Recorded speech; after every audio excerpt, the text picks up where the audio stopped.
Hello, everyone, and welcome to The Well-Rounded Saxophonist, a podcast that aims to provide valuable information to young saxophonists and music students in a digestible amount of time. I'm Owen Robinson, and today I will be interviewing Dr. Henning Schröder, professor of saxophone at Western Michigan University in Kalamazoo, Michigan. Hi, Dr. Schröder. It's great to have you on the show today. Hi, Owen. Thank you for having me. I'm excited. So I guess we'll just move on to the first question. Sounds good. Yeah, so from what I have gathered, you have a very vast knowledge of the history of the saxophone. How do you feel that this knowledge influences you as a performer? And are there any particular resources you would suggest to students who are looking to learn more about the history of classical saxophone? Yeah, that's a great question. I don't know that I necessarily have that vast of a knowledge, to be honest, but I think I know the things that I need to know as a performer and as a teacher. I don't know everything, obviously, but I try to make connections. I think that's the most important thing. I'm not good at memorizing dates or historical events or anything of that nature, even though I've taught a lot of music history classes and things like that. I don't know how well I would do on a test like that, but it's important for me to do everything that we do with the understanding of the tradition within which we're working. That is especially important for saxophonists because, as you know, we don't have such a long history with the saxophone because it's a relatively new instrument. And yet we are performing within the tradition of our colleagues or the instruments that have been around for much longer. And even if we play new music, let's say, if it's Western new music, for lack of a better term, then I think we have to be able to do that by carrying forward the things that came before us. So I do make these connections. So by listening to a lot of music that is saxophone music, but also a lot of things that aren't saxophone music, or by having discussions with friends and colleagues about music that they like or that they study, that they are experts in, that's always a great starting point because you can learn so much by going to master classes, whether it's saxophone master classes or maybe even better, not saxophone master classes. I think that's a lot of the time a very, very good starting point. The thing that I will say about how to go about learning these things, I think it has to kind of come naturally. So I think for me, I was always a saxophonist first and then all the other things second, but I have done a lot of things as a musicologist and as a theorist and as an ethnomusicologist by happenstance and because I'm just generally curious. But I think I accumulated that knowledge simply by whenever I listen to a CD, I read the liner notes. And whenever I go to a concert, I read the program notes. And I listen to a lot of podcasts with artists and hear what they talk about and how they talk about it in all the different types of musics that I'm interested in. That could be jazz or classical. It could be early music. It could be something that has an ethnomusicological outlook. You know, I'm curious just in general about music. And all of these different areas influence me as a performer and teacher. So I don't sit down and study, read a dissertation about a specific topic. I mean, not that I wouldn't do that, but that's not how I come to know the things that I know, I don't think. Does that make any sense? Oh, absolutely. I think that's a great answer. Listening to just other mediums, really as many other instruments as possible, I think is a really great way to find a more holistic view of things as a performer. We're not only reading about saxophone, we're not only listening to saxophone. I personally find a lot of inspiration from string musicians. I listen to a lot of string quartets. I love hearing string performers whenever I can. And actually, before we move on to the next question, could you just tell us a little bit more about yourself and your career as a musician? Yeah, seemingly, I guess, because I've done a lot of different things with the goal of being a saxophonist. I've done a lot of other things along the way. And I guess that's where I have accumulated some of those other interests that then, that then feed into my performance. So, and as you know, we were just, you were there when I taught a masterclass not too long ago, and somebody was playing Deep Flowers, and I happened to have lived in Indonesia for a couple of years. So I think if you think about sources, where do you learn about the things that you teach? I think a lot of it is life. I draw from some of the things that I experience in life. I have lived in different places, and I grew up in Germany, and I've lived in the States for a number of years, but I've also lived in Southeast Asia for a certain amount of time. So I think all of those things, things you pick up from the different cultures that you spend time with, that all influences how you play too. For my career, so maybe I need to go back a little bit, a little bit farther. So when I started the thing that's kind of weird about me is that, and also again, you have to know that I grew up in Germany, where the music education system is a little bit different than in the States, right? For example, we don't have band programs. When you go to middle school or high school, you are not in a band. If you want to learn an instrument, you do it because your parents want you to, or because you come across it some other way, but there's no structure behind that. You stumble upon it, so to speak. And for me, and I don't know how far back this goes, but since I was super tiny, I've always wanted to play the saxophone. I have no idea why. That was never something that was suggested to me in any way. That was just, I was always drawn to it. And for years, I bugged my parents about, wanting to start to play the saxophone. And then when I was about the age that students are here when they start band, I think I was 10, I had finally convinced them to get me an instrument and start lessons. And it was through a municipal band. So I still had a band environment to grow up in, but it wasn't the everyday at school with your peers kind of a thing. You all learn together. You get thrown in with with everybody who's been playing for, in some cases, decades. And you just, you learn by doing. So that was my initial start. And so I started on alto, and I still remember the day that I first got the saxophone. It was like the best day of my life, right? I still remember the smell. I still, it was really, really amazing. The next thing for me was then, of course, nobody would take a kid seriously that way, but I knew the minute I had the saxophone in my mouth that that's what I wanted to do professionally. So it's really strange. I don't know why. I don't know why that was that way, but that shaped everything I did in my music education from then on, because I knew there were certain things I needed to do in order to sustain a professional career as a saxophonist. And that meant that I needed to be, and I started out more jazz oriented than classical too, actually. So, and my dad is a jazz guitarist, and so we kind of played standards together and all of that. So I went that, and I didn't know about the classical saxophone until like 2 years later or something like that. But once I did, I fell completely in love with that. But I knew I needed to, if I wanted to be a saxophonist or a musician, I needed to learn maybe to double on another instrument. And that meant all the other saxophones, but also clarinet. So I took clarinet lessons, private clarinet lessons, a few years after I started saxophone. I added that, and I had weekly clarinet lessons also, and I got very proficient at that. And I started piano lessons, because if you go to conservatory in Germany, they don't let you in if you don't know how to play the piano. So, but all of those things I knew I had to prepare. And so I was kind of like naturally acquiring all these things out of my own determination to eventually do something professionally with it. Yeah, that's awesome. And I did know that you had, a history as a clarinetist as well.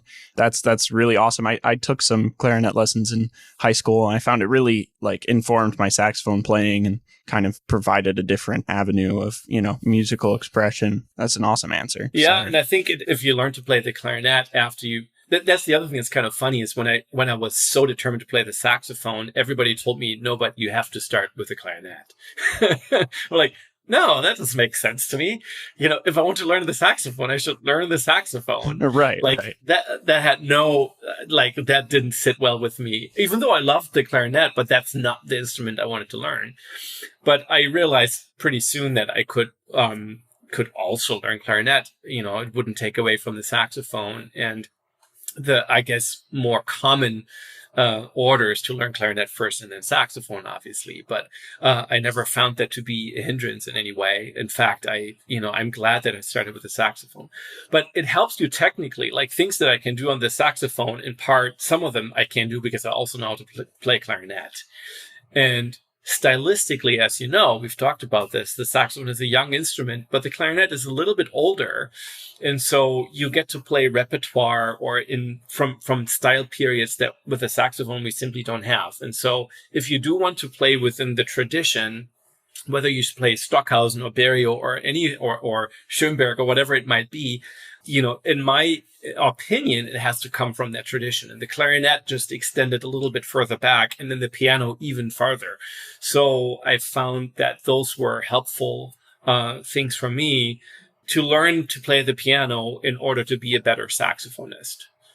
If that makes any sense, at least stylistically and speaking, I think that made a big difference. Absolutely, yeah. So, I've had the pleasure of hearing you play both baritone and soprano saxophone in concert. I feel that from a student's perspective, it can be very daunting trying to navigate the quirks and differences between the various voices of saxophones. Do you have any advice for young players who are striving to be equally proficient on multiple horns? Yeah, I think I do.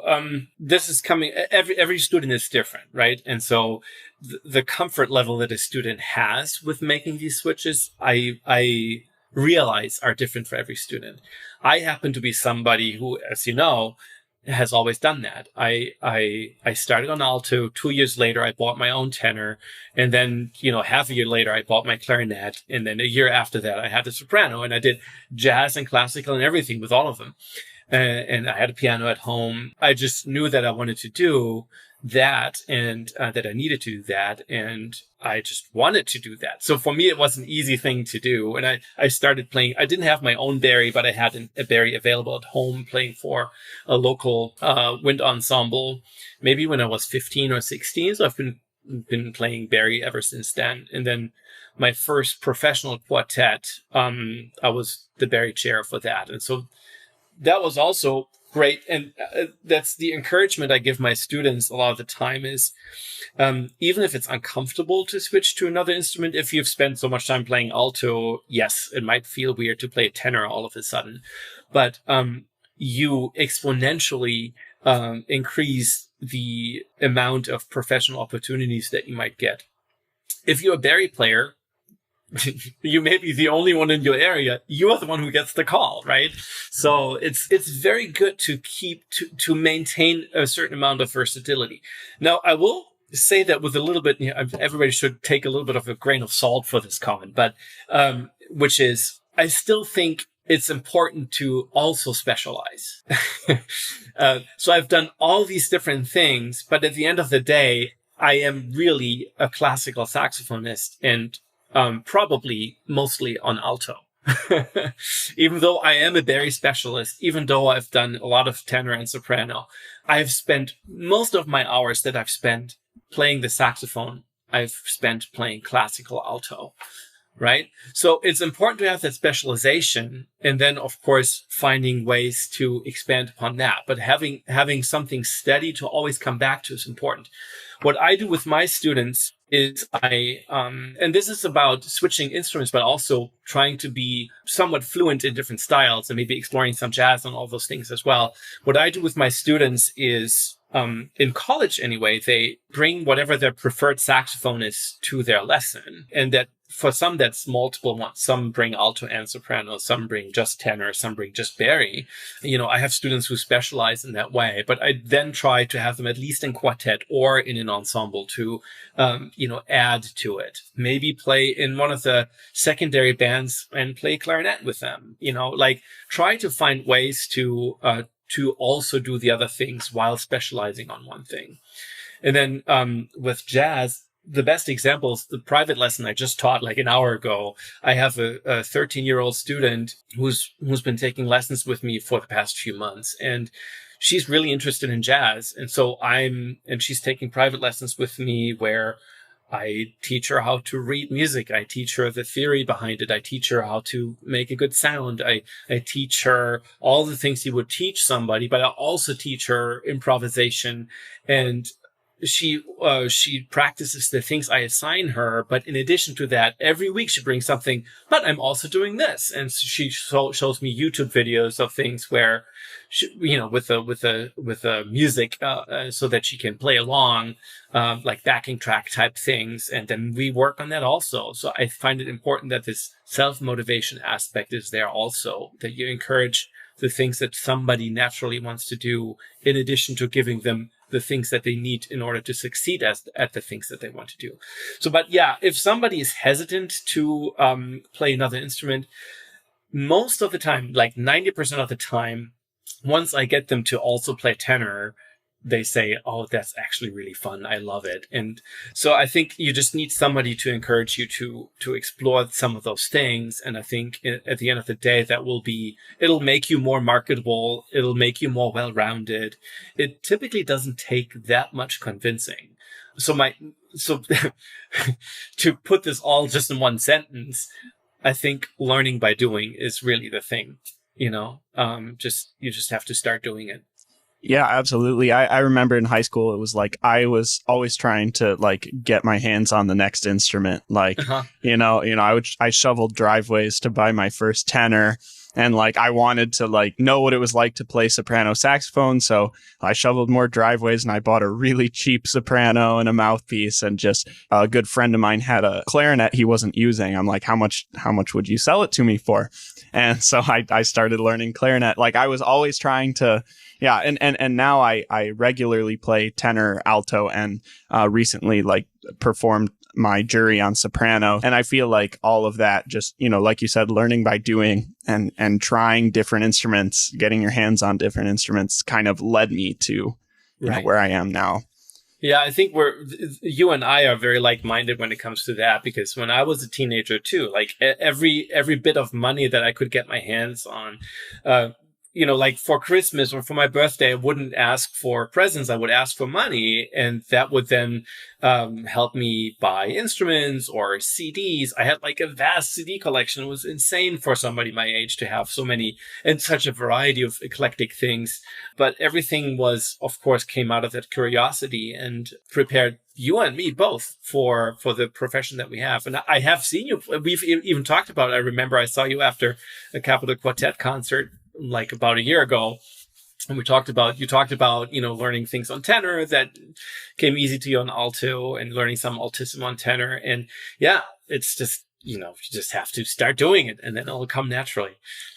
Right. Yeah. That's a great answer. Thank you. So yeah, my next question, this kind of builds off of what you were talking about with your private student. From a teacher's perspective, how do you strike the balance between encouragement and criticism while helping students reach their full potential as an artist? Yeah, there's a few things that come to mind there. You always have to take the personality of the student into account. Some students want you to criticize. Naturally, for me, encouragement comes first, and then I criticize as needed, I guess. But, I will always encourage first. And that's how, to the second part of your question, how do they reach their full potential as an artist? It's by being encouraged to do the things that they naturally do. By encouraging them to do the things that they want to do. And sometimes they need some guidance, but at the end of the day, you need to encourage, I think, first. But yeah, criticism, that depends a little bit on the students and how they take criticism. And so that sometimes strikes a little bit of a balance. And I don't even know if I like the term criticism all that much. I guess constructive feedback is for me something, again, looking at it positively, something that I would say. And a lot of the time it's by comparison. You model something, and then you try to, or have your students listen to something, or kind of like show the difference between certain things. Do you want it to sound this way or that way? And then they tell me which way they want to go, and then I can help them go whichever way they want to go, if that makes any sense. So it's always still important that it's their choice in a way. Right, absolutely. But then you have to show, if you want to stay on that path, this is how I would approach it, and this is what I would learn. I feel like these are the things we need to work on. Are you happy with your sound?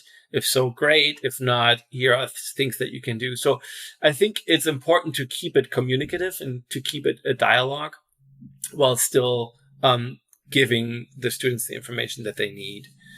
I guess. Does that make any sense? Oh, absolutely. No, Okay. I think that's a great answer. Thank you. So yeah, now those were kind of my formal questions, my kind of pedagogical questions, but Right. I wanted to move on to some more just general fun questions. So my first question is, what is the weirdest or most unique thing that you do to prepare for a performance? Yeah, I don't know if I have any one thing that's weird, or if everything I do is a little weird. But so I don't have like a routine per se, because I think it depends a little bit on the context of the performance. For example, I can talk a little bit about the things that I generally do to stay in shape or to get in shape, or how to prepare my reads or these kinds of things. Those are things. I guess the weirdest thing is that I need a routine somehow.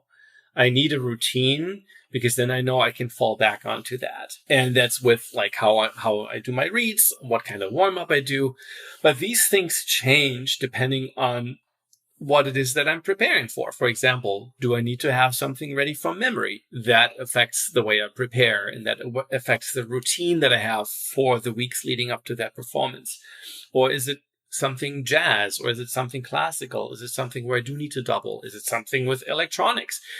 Whatever the other things are that I need to prepare for, I need to kind of get in shape for. If I haven't played jazz in a while, I need to get back into learning how to play changes again, or do a transcription or two to get back into that style. If I haven't played tenor in a while, I need to find good reads and maybe work on my sound and work on, how it feels different. A bigger instrument is different in your hands. And so maybe it doesn't sound as even when you play your scales on tenor as it does when you play on alto. So whatever it is that I need to prepare for, I need to find a routine for that to prepare for that particular recording or performance and so forth. That's an awesome answer. Does that make sense? Absolutely. Yeah. No, I think I'm kind of the same way, because I feel like I want to do everything at once. Like I'm a jazz studies minor, and I'm, I'm trying to play jazz saxophone well. And so it's like, what am I going to have to work on today? Is it, my classical soprano piece? Is it my quartet music? Is it my, jazz tenor transcription? Finding how I can switch into that sort of mindset. Yeah. And I think it's different from me now that I'm in a different situation in life, doing the balance between performing, teaching, but also family and all of those things.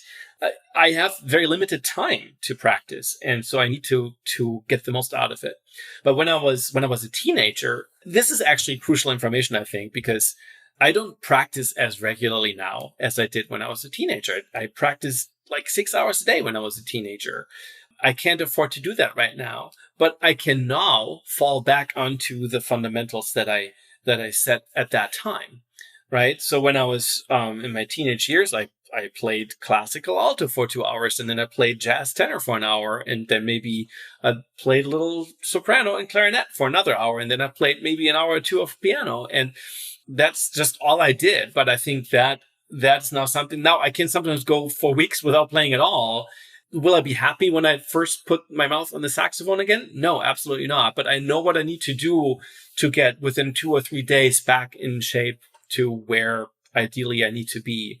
So I think it's very important that at a very young age, you do get those hours in, and you do get that versatility in that you can fall back onto.